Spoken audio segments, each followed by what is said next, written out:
before we get into why DC should be a state, why do you care? Why have you joined this fight? Why are you involved? Yeah, well, the fight for me, the fight for statehood for me, it's personal, and it starts with growing up as a young kid in Washington D.C. And really seeing my community lose out on a lot. And when I say that, at the age of 16, I grew up as a community advocate and wanted to be involved in my community and advocate on the issues that were facing Black and Brown communities in Washington D.C. And as I started to understand a lot of these issues more, I started to understand how they were pretty prevalent in my own household. And when I was 16 years old, there was the discussions around the Affordable Care Act and ensuring that every American family had the basic opportunity to health insurance and quality health insurance, and to be able to walk into a hospital to get basic treatment. And that was something that me as a 16-year-old wanted to advocate for, because my family didn't have access to quality health insurance. We didn't have access to health insurance to be able to walk into a hospital to get treatment or even preventative care covered.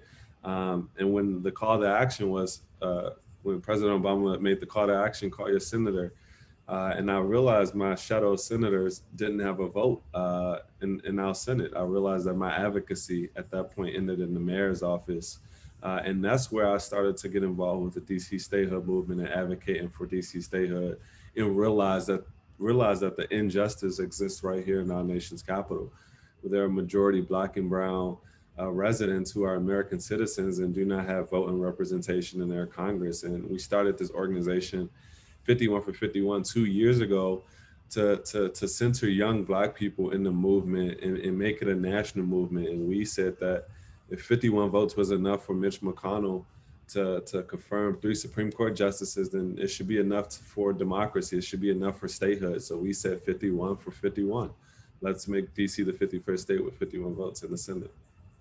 So, and as to me, it's a no-brainer, but I get that power never gives up power without a fight. And this is a power struggle right now. And it's a white power struggle. It's not just about power in itself. It's about, the fear that somehow, the position, the privilege will be taken away if you people, and they know that DC is Chocolate City.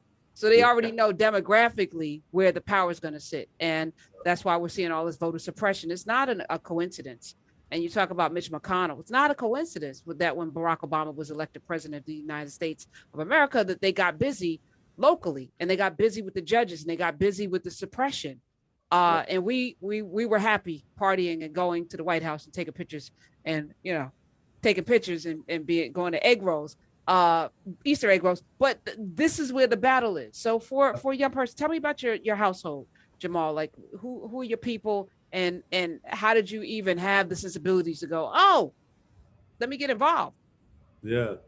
Yeah, I mean, I was raised by a single parent mom right here in Washington D.C. And had 4 other siblings. So I was one of 5 kids, and I mean, I think I was a favorite child, as I like to say. I was the second youngest. But really, like it was, growing up in what we call Chocolate City, it comes with like a level of grit. Like it comes with like being from a city that preaches Black culture, Black arts and history, and where this was literally the mecca for Black success, not just from an arts and culture standpoint, but even when you look at Black home ownership rates, like DC was that place that Black people wanted to be. And of course, like history plays reasons on why. But for me, I didn't come from a family of politicians or people who were advocates. I came from a family that were mostly disenfranchised and had lack of opportunity growing up in low income communities. And for me, uh, the way that I wanted to make change was getting involved in politics. And I joined this program called the Marion Barry Youth Leadership Institute. It was founded by a former mayor, Marion Barry, who was the people's mayor, the mayor for life, who we call. And that program was to train young people, for over 400, 500 young people in Washington, D.C., on the importance of getting involved and the importance of civic engagement.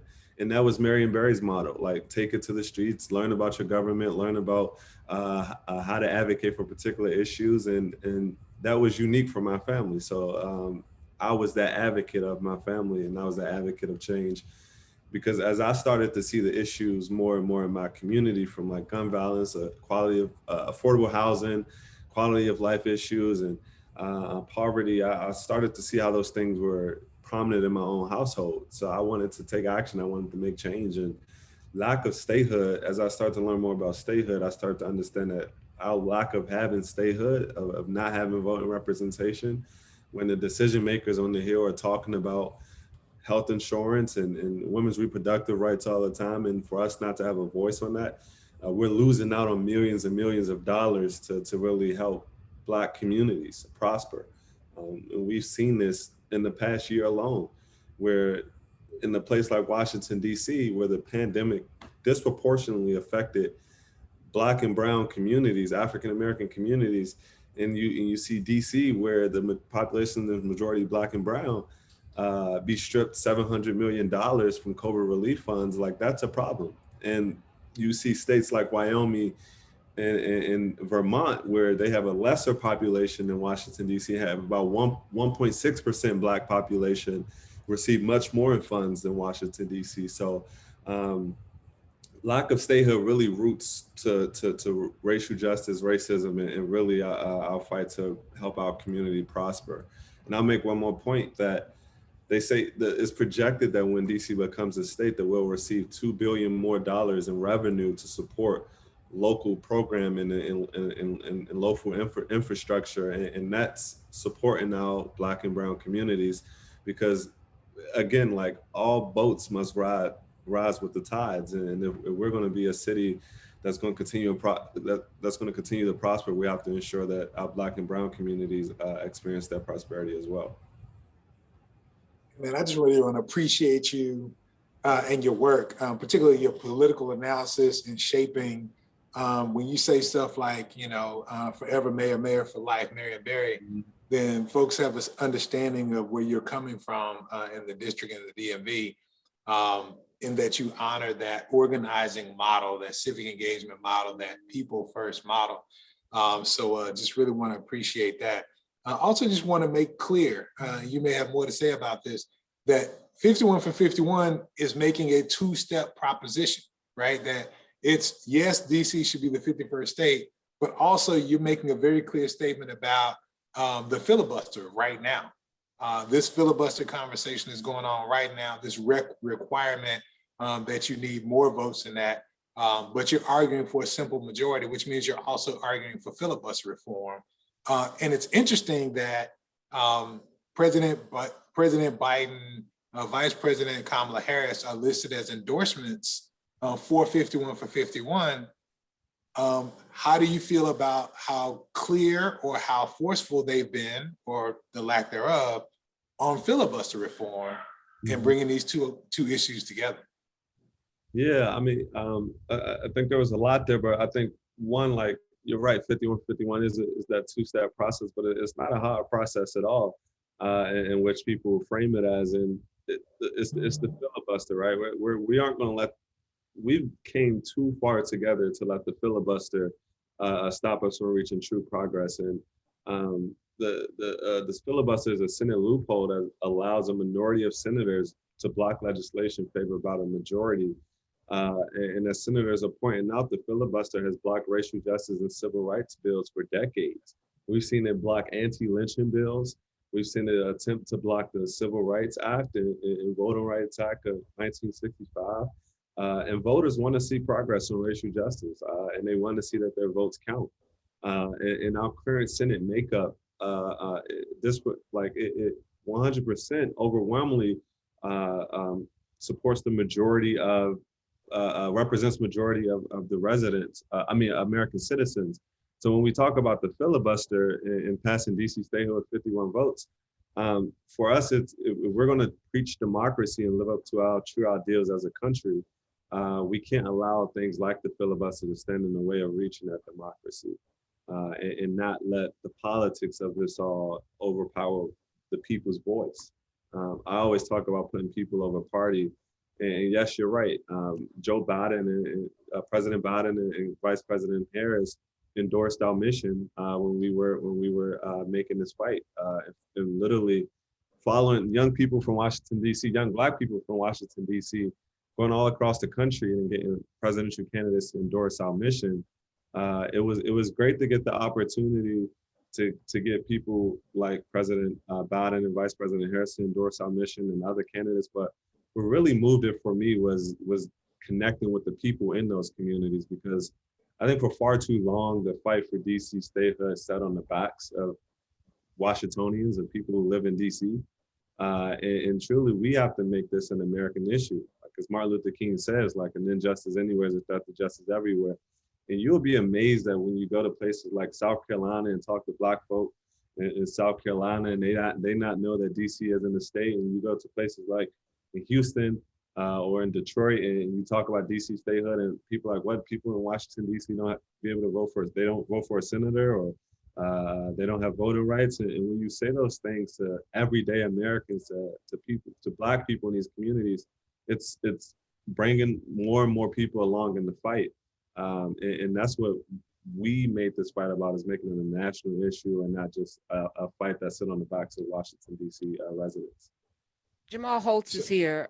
You can follow him on Twitter, of course, at Jamelholtz, Holtz. What does it require? Take a step by step. People who are listening right now, yeah, it's not enough for us to be engaged and to know that, yeah, DC should be a state.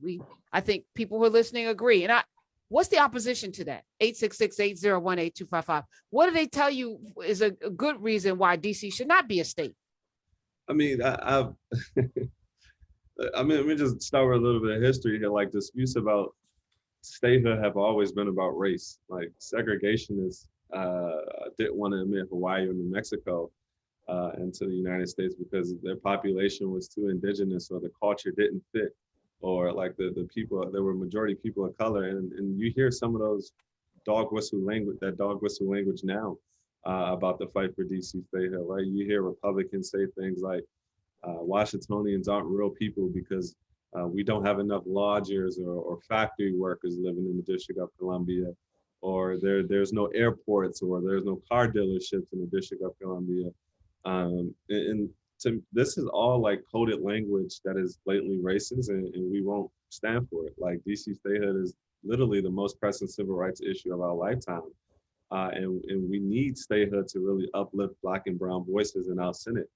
You can count on your hand how many Black senators we've had represented in our Senate, and to add more people who look like us and represent our interests into the Senate, that's important. And it's very sad that 56 years ago, we had people like John Lewis fighting for voting rights, and 56 years later, there are still people who live in Washington, D.C. who do not have voting representation.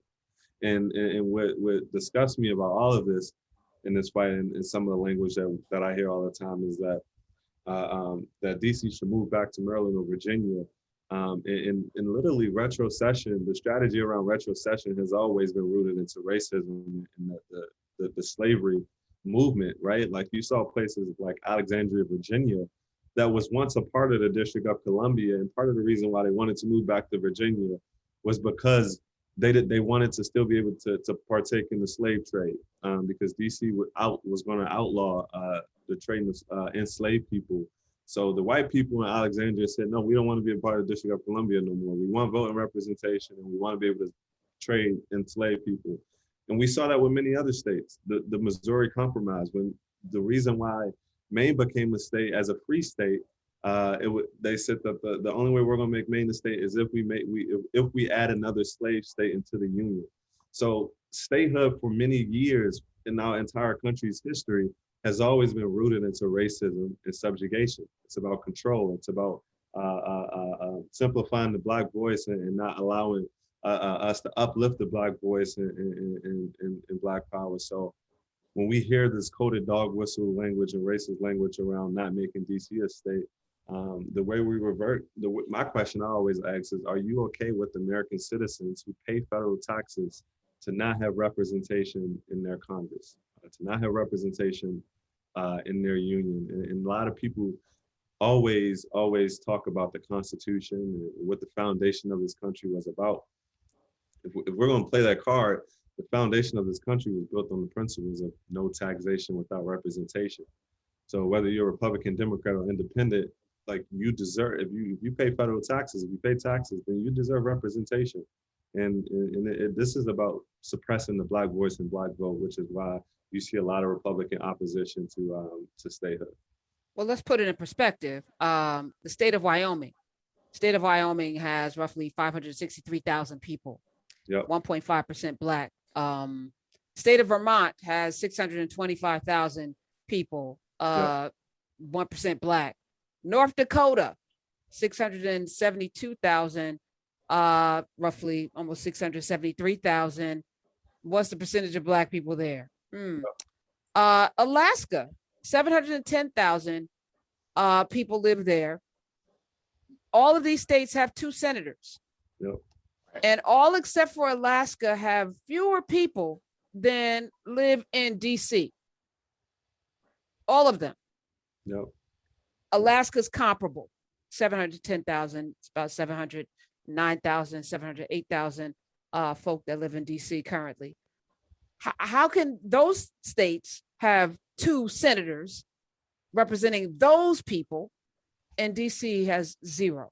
On the Dakotas, right? Like people talk about DC wanting to become it's going to be a power grab for Democrats to add DC into the union. I mean, there were literally 8 states added to the union in the late 1890s, North Dakota and South Dakota. And the reason why they're split is because they wanted more Republicans added into the Senate to equal the playing field. Like that's the power grab. Like there's nothing about adding power to the Senate. It's about adding Black power, but it's not about a Democrat or Republican thing. It's about voting rights. And we have to live up to those ideals. Reverend Wilson, take it. No, I was just the other racial justice calculus on this point, yes, to make the comparison to those who are states, but then the other way is to look at those that are territories. The Black and brown places like American Samoa, Guam, Puerto Rico, the US Virgin Islands, also filled with people who are under US sovereignty, but lack representation in the Senate. So the places that we do this to are places where Black and brown people live. And so, if we were talking about full citizenship, quite frankly, we'd be having an even more robust discussion. But to your point, in this moment right now with this administration, with 5 months left before, everybody turns their eyes back toward 2022, it's really important that people focus on talking to their representatives and quite frankly, increasing pressure on Democratic representatives to engage the filibuster reform debate, to do it however it needs to happen, including reconciliation and call other people to challenge it, because it is this critical racial justice issue. And is that what that's what we should be doing, everyone listening to you today, Jamal? I don't want you to leave here without people knowing exactly what needs to happen to get statehood. What needs to happen is we just had a hearing in the Senate a few weeks ago. And the next step is to have a markup on that bill. So what we need people to do is call their senators, whether you're in state or out of state, or call those last 4 senators who haven't signed on yet. And after the hearing, there's a vote on DC statehood, and then it'll go to the president's desk for sign. So that's where we are now in the process. Who are the 4 senators? You have Senator King from Maine. You have Senator Sinema and Senator Kelly from Arizona. And then you have Senator Manchin from West Virginia. All right, so if we bombard Manchin, who needs to be bombarded anyway, Manchin, Kelly, Sinema, another one, and Keene, all of us listening, whether we live there or not, go to their websites. We heard from many people that said when you call, they register every call, so they know that you're calling. They react to the volume. Let's make our voices heard on these 4 and say very simply, make DC a state. Is that the message? I mean, call any senator, but especially those 4. That's the message. Senator, is it King? What's his name? Is it King from Maine? King. Yeah. All right, King. Okay, I wrote that down. I'm gonna do that as soon as I get off the phone. It takes you it doesn't cost you anything to do that. It's just time. It doesn't. Right, you can visit our website too, 5151, to really take action and pull a toolkit to help you with that.